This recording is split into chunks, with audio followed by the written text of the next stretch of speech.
퀴즈로 배우는 한자 첫 번째 시간입니다. 자, 첫 번째 문제는 이겁니다. 진면, 지북면 하고 돼지시가 조합되었을 때 어떤 글자가 되는지. 그 다음에 두 번째 문제는 여자의 자와 집가자가 조합되었을 때 어떤 글자가 되는지. 세 번째 문제는 벼화자와 집가자가 조합되었을 때 어떤 글자가 되는지 궁금하시죠? 자, 그럼 첫 번째 문제부터 시작합니다. 이게 진면, 지북면 이런 글자하고 돼지시라는 글자가 있는데 이 두 글자는 한자 부수입니다. 부수란 영어로 말하면 알파벳입니다. 알파벳이 모여서 단어가 되잖아요. 그럼 중국 한자도 마찬가지예요. 부수와 부수가 합쳐져서 그 한자가 되는 겁니다. 자, 그러면 이 진면, 지북면 하고 돼지시가 합쳐서 어떤 글자가 되는지 궁금하시죠? 네, 7급 한자입니다. 아마 대부분 다 알고 계실 겁니다. 그죠? 집가자죠? 자, 그런데 많은 분들이 이 집가자 하면은 돼지를 키우는 집, 아니면 아래층에는 돼지, 위층에는 살림살이 이런 글자로 이게 인식하게 됩니다. 그런데 그건 절대 아닙니다. 이 돼지가 똥을 누게 되면 그 똥을 돈분이라고 하죠. 이 돈분은요, 냄새가 너무너무 지독합니다. 그래서 심리 밖으로 다 도망가게 돼 있어요. 그런데 어떻게 아래층에서는 돼지를 키우고 위에서 살림살이를 합니까? 네, 그런 글자가 아니에요. 자, 그럼 봅시다. 왜 그런지. 이게 각골문자, 금문 1, 금문 2 전서체가 있는데 제가 모두 빨간 동그라미 했잖아요. 빨간 동그라미는 이게 짐승을 잡는 도살용 칼입니다. 그러면 이 집 안에 짐승이 있잖아요. 돼지가 있고 또 소도 될 수도 있고 이 짐승인데 이 짐승은 죽은 짐승이에요. 도살용 칼이 있기 때문에 그렇습니다. 그러면 집을 지을 때 왜 이게 짐승을 제물로 바칩니까?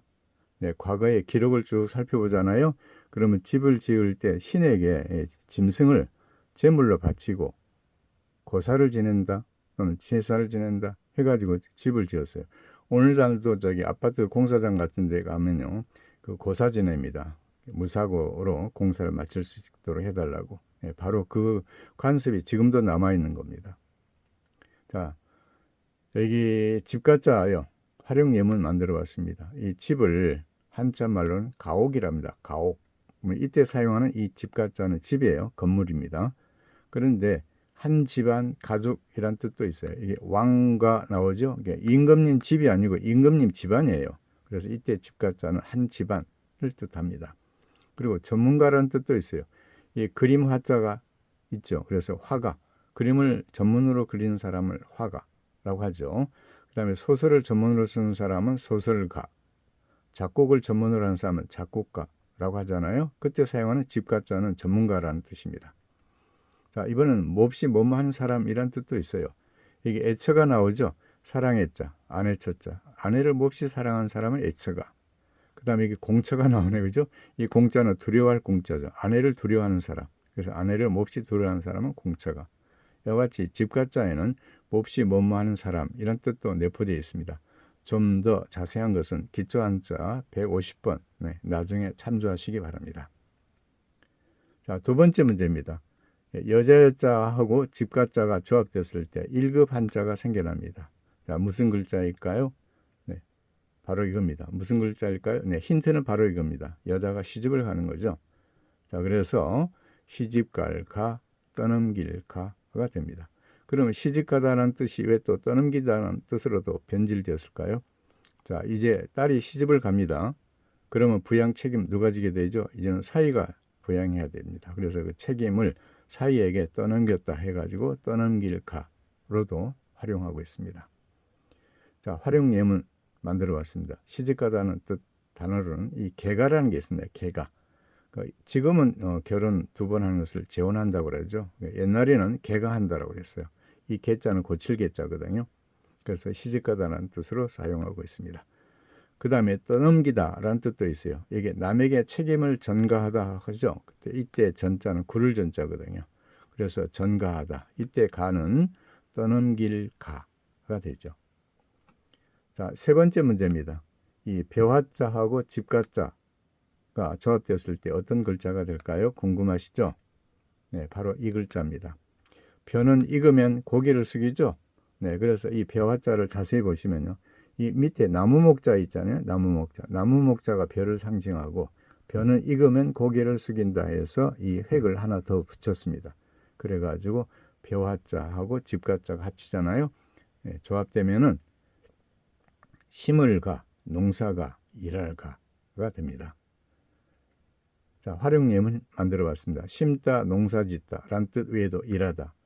그래서 공장에서 기계를 가동한다, 가동시킨다 하잖아요. 그러면 이때 이 한자를 사용합니다. 그래서 기계가 일한다 라는 뜻입니다. 그래서 이때 가는 일할가가 되죠.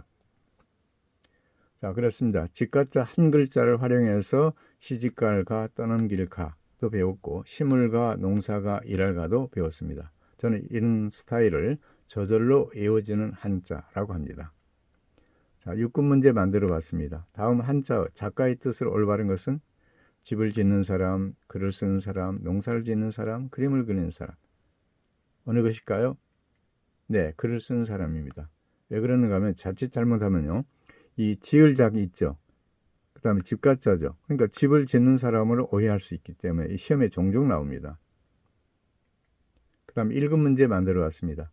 조선시대는 딸이 시집을 가면 출가 외인이라 했습니다. 올바른 것은 출가 외인, 출가 외인, 출가 외인, 출가 외인. 어느 것일까요? 네, 4번이죠. 자, 또 다른 1급 문제 만들어 봤습니다. 그는 자신의 실수를 인정하지 않고 책임을 남에게 전가했다. 올바른 것은 전가, 전가, 전가, 전가. 네, 3번. 그렇습니다. 이번에는 휴가가 끝나자 공장에 재가동됐다. 다음 중 올바른 것은 재가동, 재가동, 재가동, 재가동. 네, 몇 번일까요? 네, 2번.